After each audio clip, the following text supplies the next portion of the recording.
Lyca production Subaskaran மற்றும் red Jain movies தயாரிப்பில் உலகநாயகன் கமல்ஹாசன் நடிப்பில் பிரம்மாண்ட இயக்குனர் சங்கர் இயக்கத்தில் இந்தியன் 2 உலகமெங்கும் வெற்றி நடை போடுகிறது.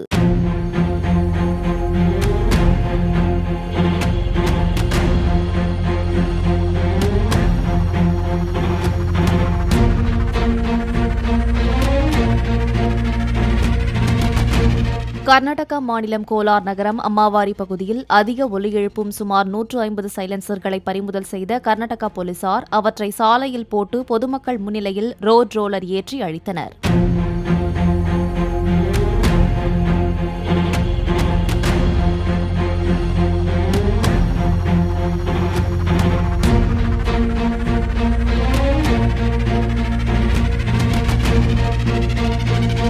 லைகா புரொடக்ஷன் சுபாஸ்கரன் மற்றும் ரெட் ஜெயின் மூவிஸ் தயாரிப்பில் உலகநாயகன் கமல்ஹாசன் நடிப்பில் பிரம்மாண்ட இயக்குனர் சங்கர் இயக்கத்தில் இந்தியன் 2 உலகமெங்கும் வெற்றி நடை போடுகிறது.